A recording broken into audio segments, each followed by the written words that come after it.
Flying Sikh एक बार फिर पर्दे पर लौट रहा है। भारत की सबसे महान धावकों में गिने जाने वाले मिल्खा सिंह की प्रेरणादायक कहानी को दोबारा सिनेमाघरों में पेश किया जा रहा है। निर्देशक राकेश ओम प्रकाश मेहरा की चर्चित बायोपिक भाग मिल्खा भाग को एक बार फिर दर्शकों के सामने लाने का फैसला लिया गया है। फिल्म की री रिलीज देश की चुनिंदा थिएटर्स में होगी, जिससे नई पीढ़ी को एक बार फिर इस महान खिलाड़ी की यात्रा को बड़े पर्दे पर देखने का मौका मिलेगा। मिल्खा सिंह की बायोपिक भारतीय सिनेमा में मील का पत्थर 2013 में रिलीज हुई भाग मिल्खा भाग न केवल बॉक्स ऑफिस पर धूम मचाई थी, बल्कि दर्शकों के दिलों में गहरी छाप भी छोड़ी थी। फिल्म में मिल्खा सिंह की भूमिका फरहान अख्तर ने निभाई थी, जिन्होंने अपने शानदार अभिनय, शारीरिक ट्रांसफॉर्मेशन और धावक जैसी ऊर्जा से इस किरदार को जीवंत कर दिया था। फिल्म में दिखाया गया है कि कैसे विभाजन के दौरान अपने परिवार को खोने के बाद एक युवा मिल्खा सिंह शून्य से उठकर भारतीय सेना में भर्ती होता है और फिर खुद को देश की सबसे तेज धावक के रूप में साबित करता है।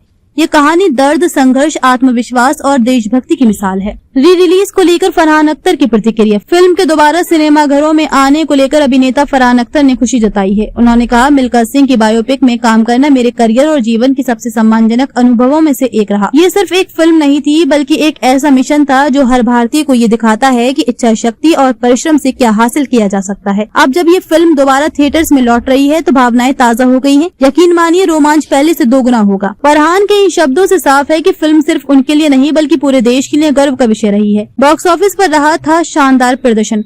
भाग मिल्खा भाग ने बॉक्स ऑफिस पर भी कमाल किया था। इसे क्रिटिक्स और दर्शकों दोनों से शानदार रिस्पांस मिला था। देश भर में फिल्म ने 109 करोड़ रुपए की कमाई की, वहीं दुनिया भर में इसका कलेक्शन लगभग 170 करोड़ रुपए रहा। इस तरह से ये उस साल की सबसे सफल फिल्मों में से एक बनी थी। फिल्म की सिनेमेटोग्राफी, संगीत, जावेद अख्तर के बोल और शंकर एहसान लॉय का संगीत, पटकथा और निर्देशन को व्यापक सराहना मिली थी। खासकर मिल्खा सिंह की युवावस्था से लेकर ओलंपिक तक के सफर को जिस संवेदनशीलता और जीवंतता से पेश किया गया, वह दर्शकों को लंबे समय तक याद रहा। क्यों जरूरी है भाग मिल्खा भाग को फिर से देखना।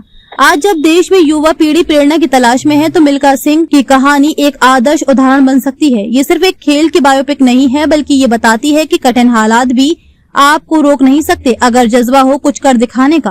री रिलीज इसलिए भी जरूरी है क्योंकि डिजिटल युग में बहुत से दर्शकों ने ये फिल्म मोबाइल या टीवी स्क्रीन पर देखी होगी, लेकिन इस फिल्म की असली भव्यता और प्रभाव सिनेमाघर की बड़ी स्क्रीन पर ही महसूस होता है। सिनेमाघरों में कब और कहां देख पाएंगे?